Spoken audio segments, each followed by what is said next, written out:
सभी का हार्दिक अभिनंदन है। आप सभी जानते हैं कि आपकी इस क्लास में प्री प्रवास के पदों की व्याख्या चल रही है।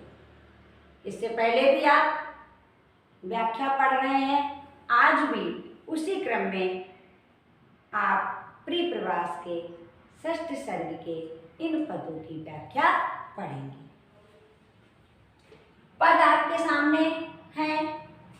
मधुवन पद से वे तीव्रता साथ आता, यदि नभ तल में थी देख पाते पखेरु। उस पर कुछ ऐसी दृष्टि तो डालती थी, लग कर जिसको था भग्न होता कलेजा। पद पर लगी थी दृष्टि ही उत्सुका हो, न हृदय तल ही की लालसा वरदता थी। प्रतिपल करता था लाडलों की प्रतीक्षा, एक एक तन रोया नंद की कामनी का। प्रतिपल दृग देखा चाहते श्याम को थे, छन छन सुध आती श्याम मूर्ति की थी। प्रतिनिमिष यही थी चाहती नंद रानी, निज बदन दिखावे मेघ सी कांति वह।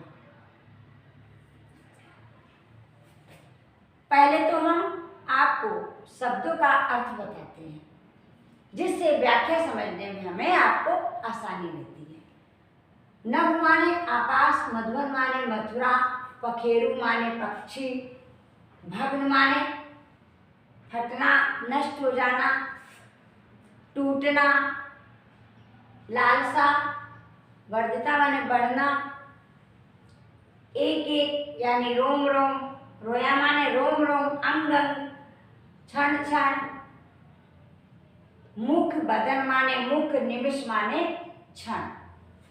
नंद की कामनी अर्थ है यशोदा। मेघ माने बादल, कांति वाले माने रंग। कांति वाला का क्या अर्थ आएगा? रंग।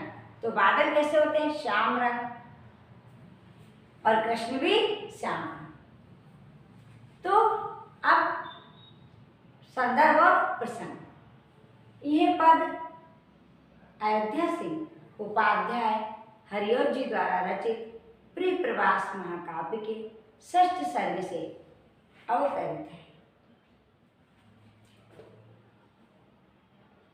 इन पंक्तियों में कवि हरिओत जी ने यशोदा के पुत्र विरह की व्यथा का चित्रण किया है।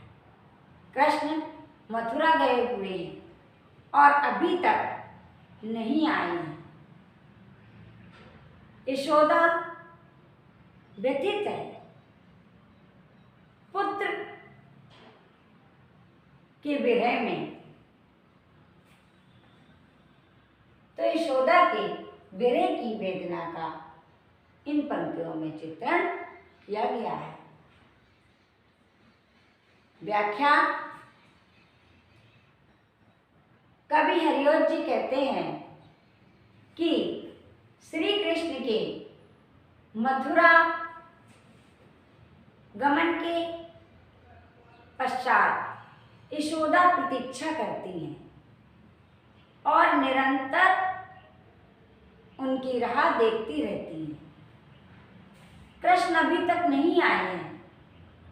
यशोदा व्यथित है, व्याकुल है, और उनकी ऐसी दशा हो गई है कि मथुरा के मार्ग से तेजी से आता हुआ किसी को वे देखती, यहाँ तक कि यदि आकाश में भी कोई पक्षी उड़ता हुआ दिखाई देता तो यशोदा उस पक्षी को ऐसे देखती, उस पर ऐसी दृष्टि डालती जिसे देखकर देखने वालों का कलेजा फट जाता। ऐसे व्यथित होकर, दुखी होकर, कातर दृष्टि से वो उसे देखती कि जो भी यशोदा को ऐसा देखते हुए देखता, उसका कलेजा दुख से भर जाता, यानी कलेजा फट जाता। अब पैराग्राफ बदल देंगे जब हम व्याख्या परीक्षा में लिखेंगे। अब दूसरे पद की ओर बढ़ते हैं। कवि कह रहा है इतना ही नहीं, निरंतर वो कृष्ण के आगमन को लेकर उत्सुक हैं, उत्सुकता से भरी हुई हैं और निरंतर वो मथुरा से आने वाले रास्ते की ओर उत्सुक होकर देखती रहती है। इतना ही नहीं कि वो देखती रहती हैं, उनके हृदय में भी कृष्ण के आने की लालसा निरंतर दिन प्रतिदिन प्रतिक्षण बढ़ती जा रही है। कभी आगे कहता है प्रतिपल प्रतिक्षण यशोदा अपने लाड़लों श्री कृष्ण और बलराम की, कभी कह रहा है कि प्रतिक्षण यशोदा कृष्ण और बलराम की प्रतीक्षा करती रहती, मथुरा से आने वाले रास्ते को उत्सुकता से देखती रहती और हृदय में भी उनके रास्ते को उत्सुकता से देखते रहने से हृदय में भी पुत्र आगमन की लालसा बढ़ती जाती। प्रतिक्षण वो लाडलों की प्रतीक्षा करती, कृष्ण और बलराम की प्रतिपल क्षण क्षण प्रतीक्षा करती, निरंतर उस रास्ते को देखती रहती। देखते रहने से, प्रतीक्षा के करते रहने से उनका शरीर का एक एक रोया, यानी प्रतीक्षा करते रहने से उनके शरीर के एक एक अंग, रोम रोम यशोदा का उत्सुकता से भर जाता।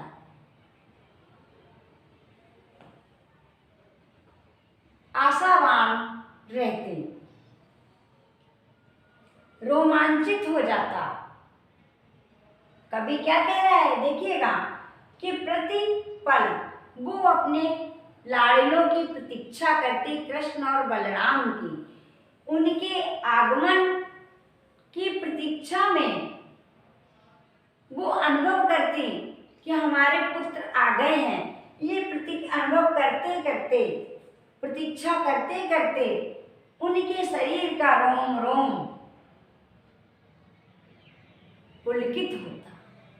पुलकित हो जाता यशोदा। आगे का पद है प्रतिपल। हरिऔध जी कहते हैं कि प्रतिक्षण उनके नेत्र श्री श्याम को, श्री कृष्ण को, अपने आंखों के तारे पुत्र को देखना चाहते। देखिएगा कवि की भावना कितनी प्रबल है। ऊपर कह रहा है कि लालसा बढ़ती जाती, रास्ता देखते देखते, प्रतीक्षा करते करते यशोदा का, नंद की रानी का शरीर पुलकित हो जाता, रोम रोम सिहर उठता, पुलकित हो जाता, रोमांचित हो जाता। तो अगले ही पद में क्या कहता है कवि? कवि कह रहा है कि प्रतिपल यशोदा के नेत्र अपने प्यारे आंखों के तारे श्री कृष्ण को देखना चाहते थे।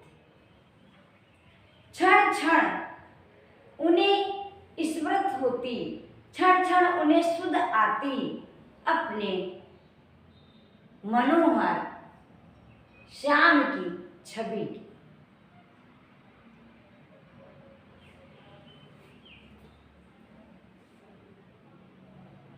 प्रति क्षण, निमिष माने क्षण, प्रति क्षण उनका हृदय, उनके नेत्र,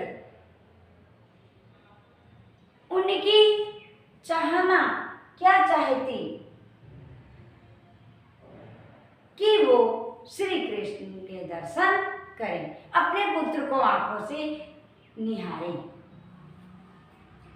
प्रतिक्षण यशोदा नंद रानी यही चाहती कि वो अपने पुत्र लाडली के सूरत देखें, अपने पुत्र प्यारे श्री कृष्ण की छवि देखें, सामने उसे देखें। निज यही चाहती यशोदा कि कब हमारा पुत्र मेघ सी कांति वाला, कभी क्या लिख रहा है, नंद रानी प्रतिक्षण यही चाहती कि कब श्री कृष्ण आकर अपना मुख उनको दिखाए। मेघ सी कांति वाला, देखिएगा अलंकार भी छिपा हुआ है इसमें। व्याख्या करते करते आपको अलंकार भी नजर में लाना है, अलंकार पे भी दृष्टि रखनी है। तो हम आपको फिर से ले चलते हैं प्रतिपल द्रव्य से। प्रतिपल कभी कह रहा है कि यशोदा प्रतिक्षण अपने श्याम को देखना चाहती, उनके नेत्र श्याम को देखना चाहते थे। क्षण क्षण यशोदा अपने लाडले की आंखों के तारे श्री कृष्ण की छवि की स्मृति करती। नंद रानी हर क्षण यही चाहती कि कब मेघों से रंग वाला हमारा श्याम अपना मुख दिखलाए। हर क्षण यशोदा यही चाहती कि मेघ सी कांति वाला, श्याम रंग, मेघों से रंग वाला कब आकर हमें अपना मुख दिखलाए। ये आपकी व्याख्या है। अब विशेष में हम क्या लिखेंगे देखिएगा।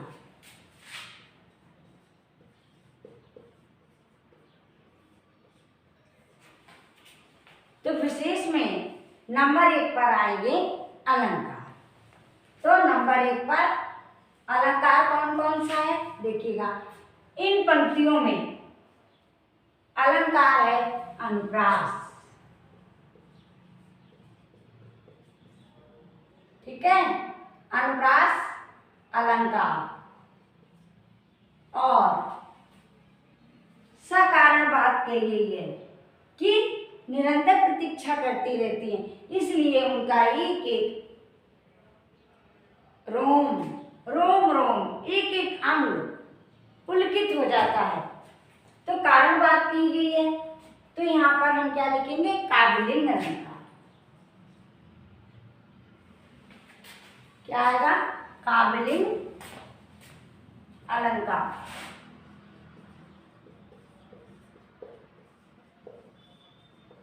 आगे एक सीधा सा है मेघ सी कांति वाला, तो उपमा अलंकार। मेघ कैसा है, मेघ का जैसा रंग है, मेघ के रंग सा उसके समान, तो उपमा अलंकार आ गया। नंबर 2 पे आएगी मातृ हृदय की वत्सलता का, वत्सलता की सुंदर व्यंजना की है, सुंदर व्यंजना की है। तीसरा आ जाएगा मातृ हृदय की, जो वत्सलता है उसकी व्यंजना हुई है। तो हम एक चीज और लिख सकते हैं कि माता प्रतीक्षा करती है स्वाभाविक रूप से, तो यहाँ पे एक और अलंकार लिख देंगे, स्वाभावोक्ति अलंकार।